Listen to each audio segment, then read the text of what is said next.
New boss lore. Join us today as we unravel the mysteries surrounding Golgoroth's origins, the Caretaker's experiments and possible dread creation, the search for ancient Cabal worlds, and exo backups of Atraks 1, the Deep Stone Crypt. Today we explore the implications of these revelations and speculate on their significance in the ongoing battle for the final shape.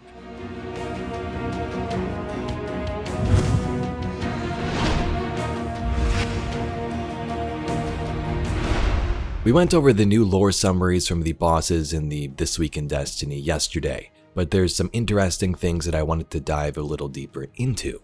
So we'll summarize the new info again and take it a bit further. Let's start with Golgoroth. Golgoroth was originally created by Xol, the worm god's goal, devour oryx. The Taken King caught wind of this plan, and another worm god on his side, Ear, turned the ogre into a new shape, infesting him further with creatures and these worms. Oryx then went on to create the Tablets of Ruin, artifacts that would allow him to communicate with the Witness and try to obtain the power to take. Oryx would implant one of these tablets within Golgoroth and new flesh would grow. This tablet has apparently been recovered and is in containment.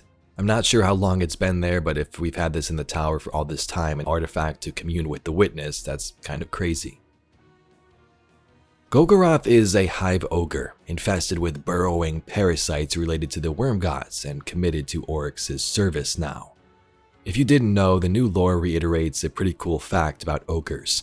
Ogres are forged through torturous dark rituals from corrupted and deformed thralls called unborn. So in order to create an ogre, you start with a thrall, torture them, and they become this.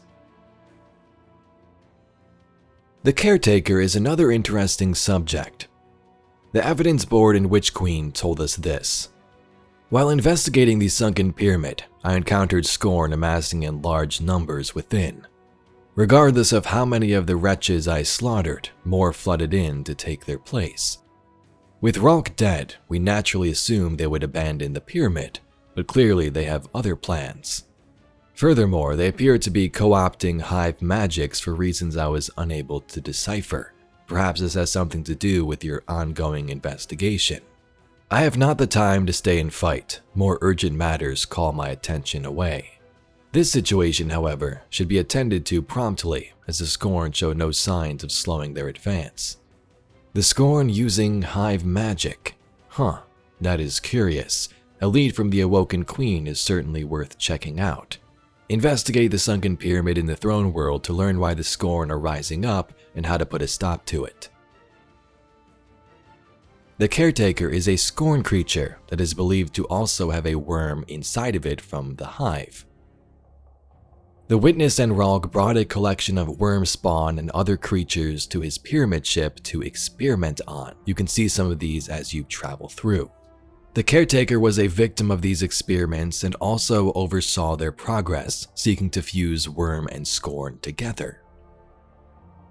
This suggests that during the raids in the sunken pyramid, multiple fire teams have encountered mutated creatures that seem to be pets of the Caretaker. These creatures likely exhibit traits of experimentation and altercation, indicating a connection to the Caretaker's experiments with fusing worms and Scorn together. So from these experiments, the Caretaker had what it called pets.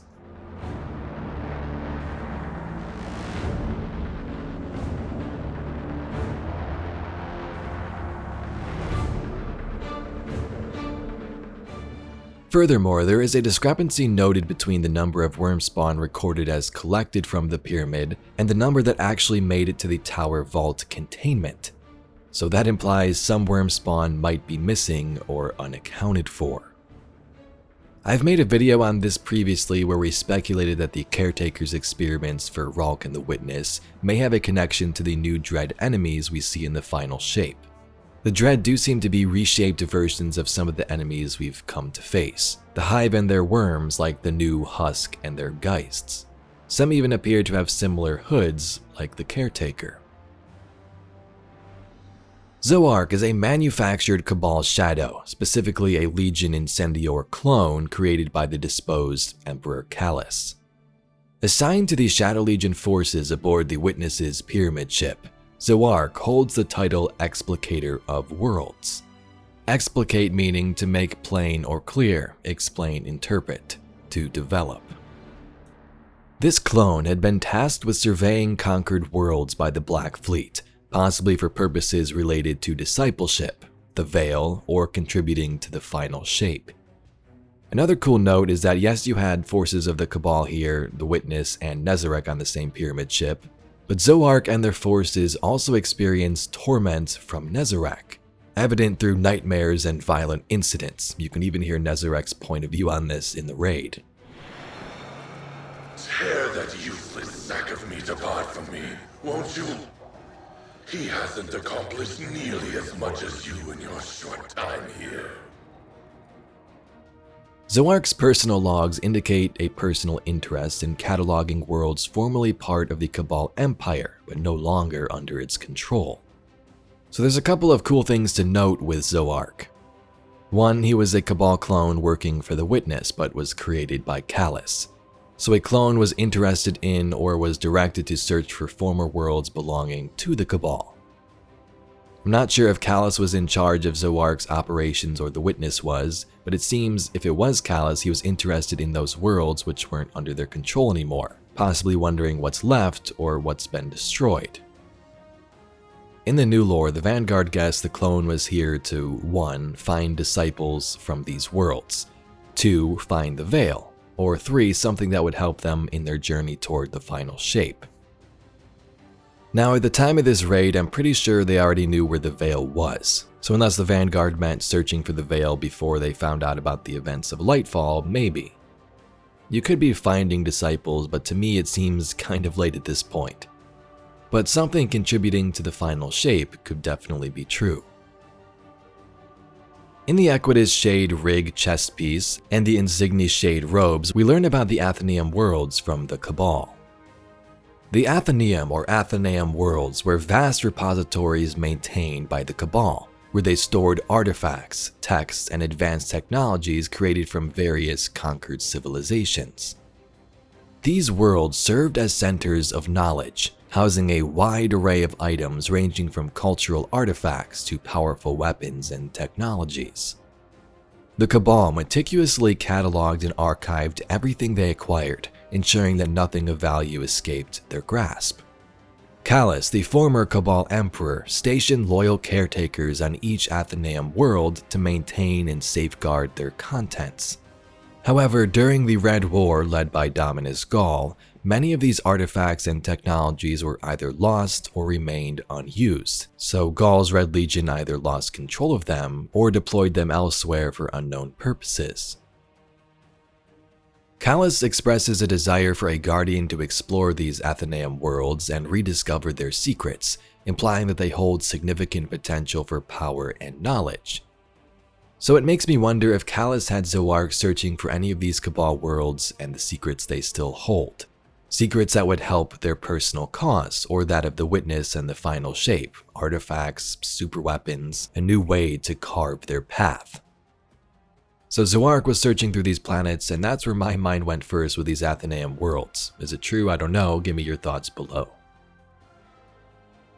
Atraks was an Elixni previously belonging to the House of Devils. She saw promise in Aramis as a leader when Aramis didn't even believe in herself. Her devils were responsible for the events in Zero Hour, trying to steal Siva, then eventually taking up darkness in Stasis on Europa. Yesterday we heard Atraks 1 mentioned as the Wild Card. There is a quest in the final shape called Wild Card after the campaign, but there's also a lore card from book The One Ship Stealer with the same name. So at first it seemed like a nod toward that final shape quest, but in reality Atraks was always known as the Wild Card. The card says this: I am Atraks, the Wild Card, and I have been charged by my Cal to speak to the youth of the Elixni. Those who, like me, have never known a life that wasn't wandering, who have no memory of Rees, only tales of glorious cities under glowing green skies passed down from our elders. The very same ones who moan that we've never felt true peace, which can only be found under the shade of the Great Machine. Well, I, for one, am glad for it. I could not be more grateful the whirlwind came to slice the ties before I was entangled too. They told us it was destruction that visited that day, but what if it was salvation?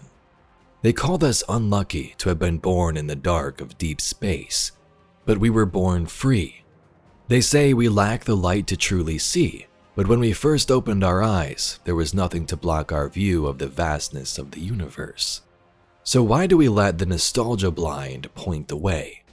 Why do we carry their dead dreams? They have turned their backs on the future. I say, let them. All the easier to strike them down and finish the metamorphosis started long ago. Then you can join us on Re's Reborn. As things went south for House Salvation on Europa, Atraks was ordered to prepare the body in the crypt and proceed with the plan. Atraks would then become the first exo of the Elixni, perhaps even of any other species besides the humans. Praxis and Phylax are dead. We must retaliate! Atraks. Critus and I can handle this. Return to the crypt and prepare the body.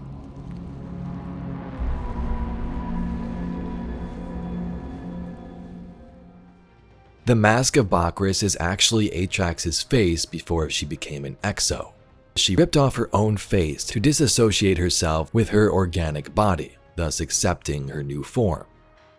Oftentimes these bodies can reject their new exo form, so she didn't want this to happen.